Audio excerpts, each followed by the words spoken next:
I practically raised my little brothers. Our parents worked minimum wage jobs in the city, an hour's drive away, that had them leaving in the morning when it was still dark, and the sea was calm beneath the grey dawn.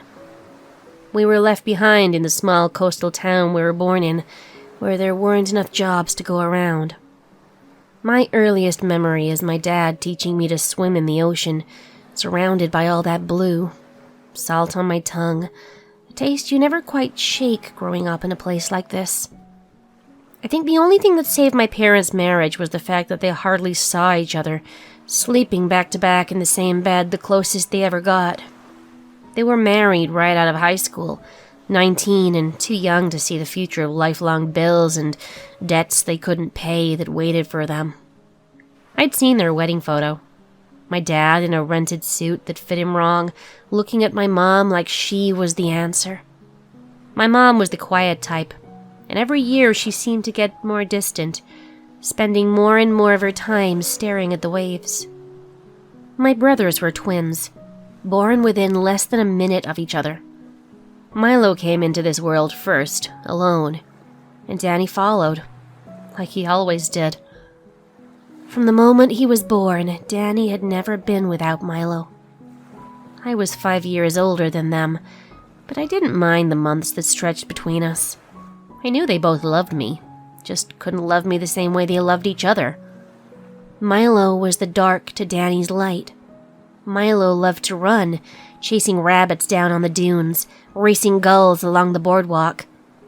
Danny liked to be still, watching the sky change color, daydreaming stretched out on the sand.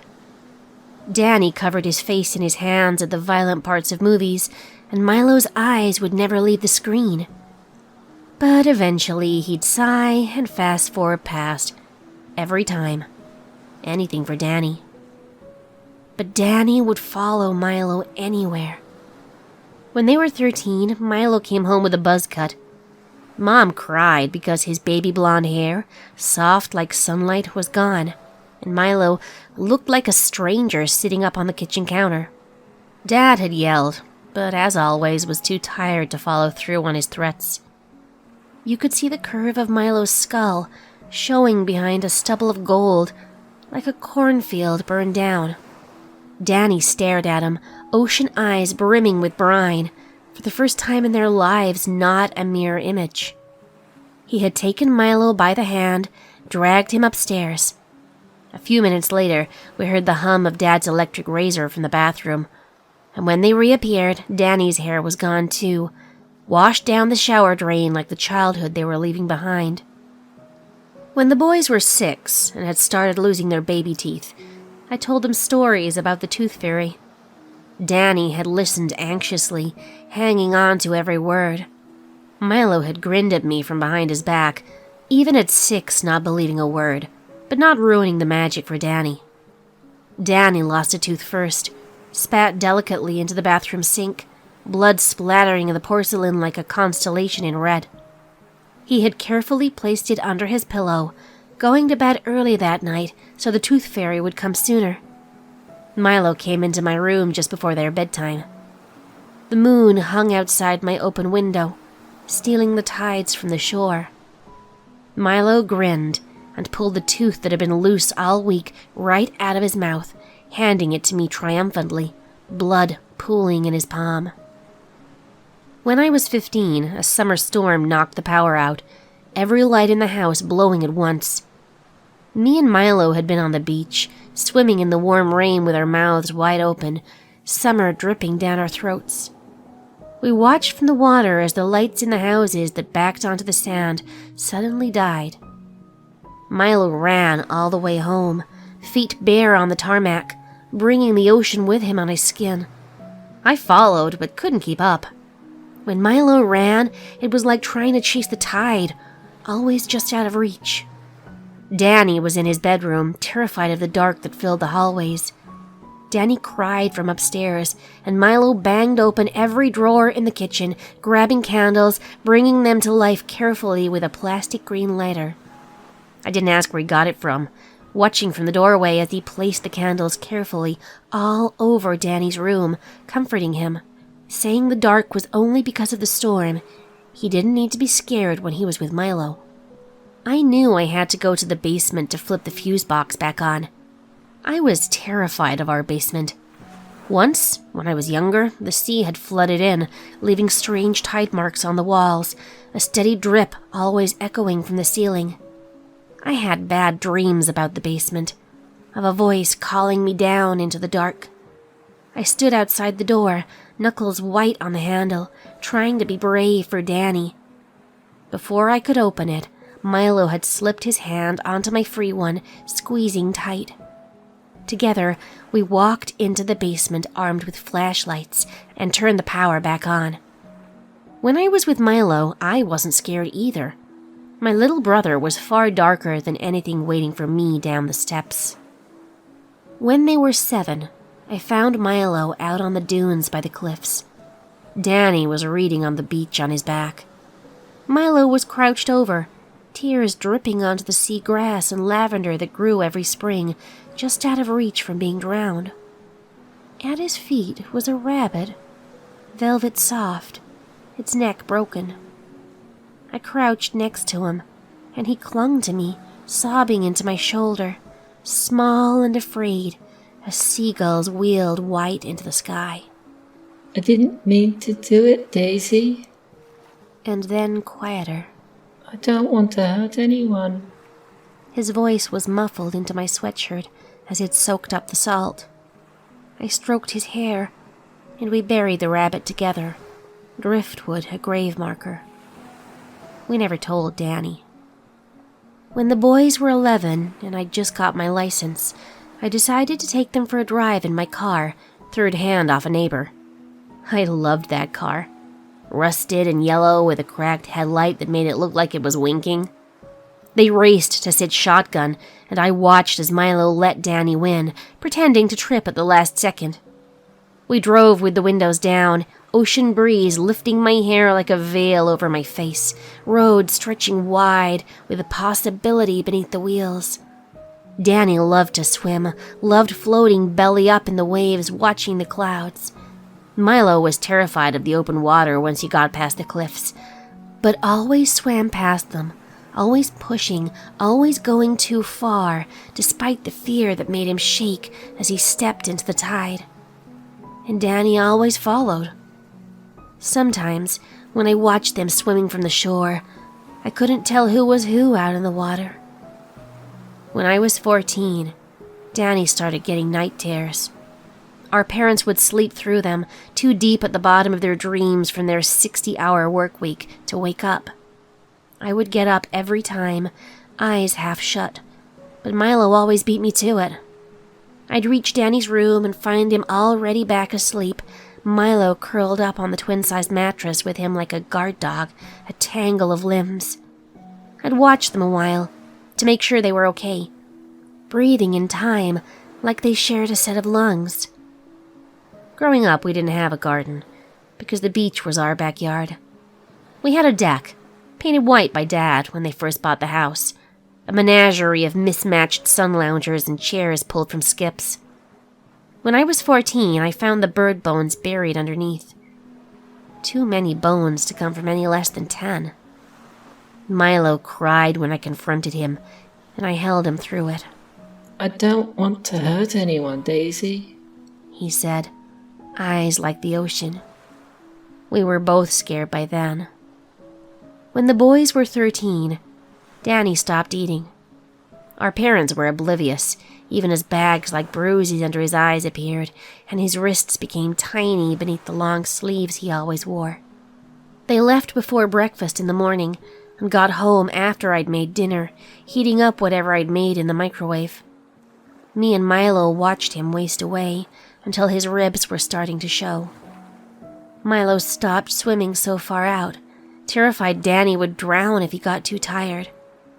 I asked him why, trying to hold back tears after I made him vanilla birthday cake, even though he wouldn't turn 14 for another 3 months. Danny managed 2 bites. He wouldn't talk to me, no matter how hard I tried to reach him. Milo told me it was because Danny was too sad. The world made him too sad. I worked overtime every weekend at the beach restaurant in town, pulling night shifts as often as I could, leaving the fridge stacked with ready-made meals for the boys. My grades slipped as I slept through most of my classes, but I didn't care. My parents had finally noticed Danny was sick. They hadn't noticed Milo was too. 6 months of saving, and we finally had enough money to send Danny to a therapist. Milo went with him to every single appointment, sitting in the waiting room, flipping through the magazines, hands thrumming with nervous energy. I'd give him the old receipts and crumpled calculus notes from the bottom of my bag while we waited, and he'd turn them into paper birds. He would hand them over to his brother, wordlessly on the drive home, and Danny kept them on his windowsill, like reminders. Danny started painting as part of his therapy, otherworldly canvases thick with colors.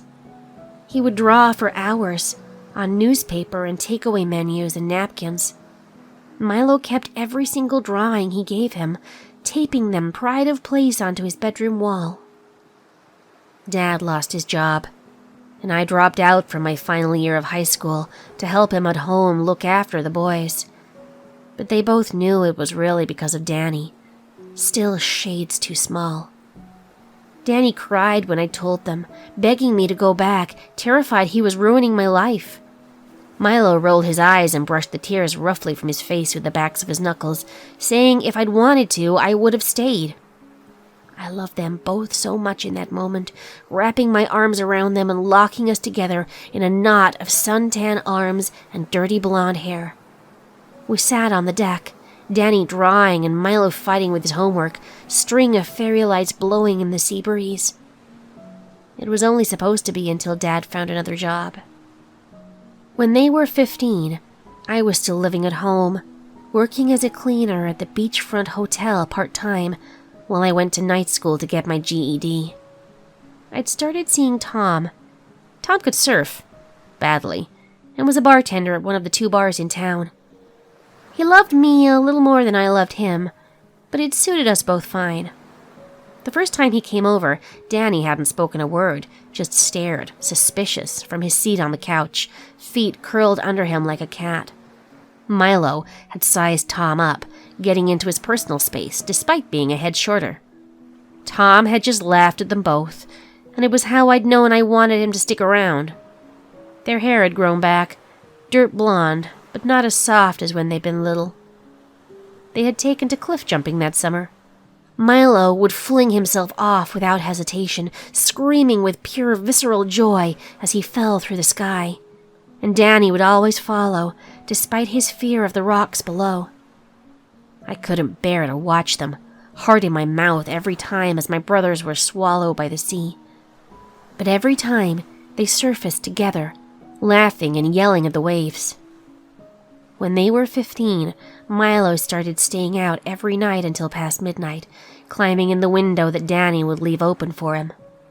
I said nothing, but I noticed when missing dog posters started multiplying in the neighborhood. Notches grew on Milo's wrist, precise in scar tissue. Again, I said nothing. Danny started skipping school to go to the beach. Would come home smelling like sea, pockets full of shells and green sea glass. Danny loved sea glass. Broken bottles worn down by the waves until they washed up something new. Milo started fighting at school. Would come home with new shades of purple on his knuckles. Bruises like the sky after lightning hit the sea, leaving dead fish adrift on the surface. Once, he came home with a gash above his eyebrow that dripped into his eyes, until all he saw was red. The other boy was off school a week, and Milo was suspended for 2. Mom and Dad grounded him, and I sat him on the side of the tub as I cleaned it as best I could, hands clumsy with worry. I don't want to hurt them, Daisy, he told me as I pressed a Band-Aid gently on the broken skin, and I knew he meant it. On my 21st birthday, Mom and Dad both called in sick. For the first time I could remember, we were all in one place, no longer adrift in the world. My parents gave me money, suddenly shy, apologizing it wasn't enough. I knew how many hours had gone into the small envelope in my hands, and I told them so.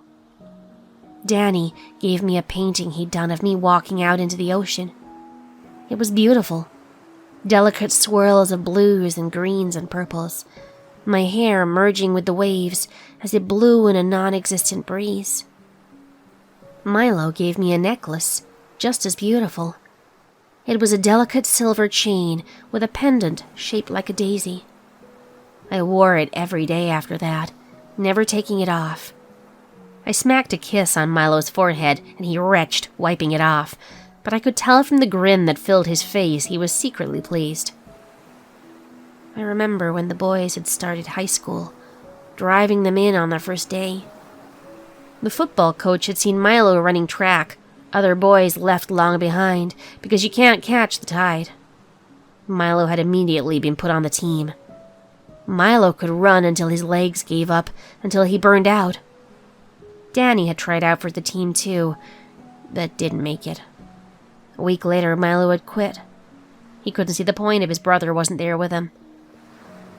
When the twins reached 17, Milo started drinking with his friends, boys with fast cars and low lives. It seemed like there was someone new in his bed every week, boys and girls always gone by the morning. Danny brought nobody home, but I saw the way he would blush every time we bought slushies from the 7-Eleven from the pretty girl behind the counter with the crooked front teeth. One morning, I watched the boys racing down the sand, muscles in Milo's back rippling like wings beneath the surface of his skin, slowing himself just enough that Danny could keep up. A group of Milo's friends waded in the surf, shoving each other into the waves, playing chicken, bouncing on shoulders, all salty smiles and sunburnt skin. I watched as Milo and one of the boys played at drowning each other. Milo held him under just a little too long, a little too hard. The boy surfaced, coughing the ocean out of his lungs. The others laughed it off, but I could tell it was the uneasy kind of laughter, as if realizing for the first time there was a wild animal living in the skin of their friend. Milo went to parties every Friday. Danny was never invited, but Milo took him along every time, arm around his shoulders like a warning to outsiders, and nobody would ever question Milo. When they were 17, I saw Milo staring at a dead fox in the driveway, hit by a car off the main road. He stared at it, lifeless yet beautiful, until Danny saw and started to cry softly, heartbroken. Milo buried it in the flower bed for him so Danny wouldn't have to. I knew Milo wasn't bad, and I told him often enough. But there was something dark in him that was, something that had never seen the light, and it was howling to get out. On the boy's 18th birthday, I made vanilla cake, and Danny ate every bite, blowing out the candles with Milo, both of them wishing with their eyes closed and shoulders overlapping. On the evening of their 18th birthday, they went to the bar where Tom worked that turned a blind eye to local kids with fake IDs. I got a call from Danny at 1 a.m., sobbing down the phone. He was calling from the hospital. Milo had been stabbed in a bar fight with a man twice his size. Tom had driven them, carrying Milo to the car where he lay with his head in Danny's lap, bleeding into the upholstery. I didn't wake Mom and Dad, another secret I would keep from Milo. I drove over the speed limit the whole way. Danny was sat by the side of the hospital bed, still crying as Milo begged him to stop. Hey, sis. He grinned as wide as the sea. I slapped him hard, threatening everything under the sun if he ever tried something like that again. He laughed and promised he wouldn't. I knew he didn't want to, but I knew he would. It was a Friday afternoon, in the summer after the boys graduated. Mom and Dad had watched from the back of the hall. I'd been sitting in the front row with Tom, both of us yelling and waving, embarrassing them on purpose. I was so proud. Framed both of their diplomas and hung them in the hallway, the first thing anyone would see when they came into the house. Danny thought about everything carefully, head always in the clouds. Milo was all blood and bones, a force of nature, like a shark that could never stop swimming or he'd drown. That night, Milo was out cruising in the car they shared, no doubt full of his friends, smoking and drinking, even though the sun hadn't set. Danny came into the kitchen where I was starting on dinner. Tom was watching TV, a gory news report about a recent serial spree of murders on the other side of the county, dubbed the Angel Killings. He hastily switched it off as Danny appeared in his best jeans and Milo's leather jacket. I raised an eyebrow. The jacket was Milo's pride and joy, showed how much he loved his brother that he'd let him borrow it. The girl working at the 7-Eleven had written her number on the slushy cup she'd given him. Her name was Rosie. He showed me, shy and proud, staring like it was made of straight gold. They were going to the bonfire in the dunes that night. He begged to borrow my car, as Milo had theirs. If it had been Milo asking, I would have said a hard no, knowing he'd probably drive it into the ocean drunk, or off a cliff. But Danny wasn't a drinker. Preferred the beer the kids would store in coolers in the sea to keep them cold, over the hard stuff Milo kept in the bottom of his wardrobe.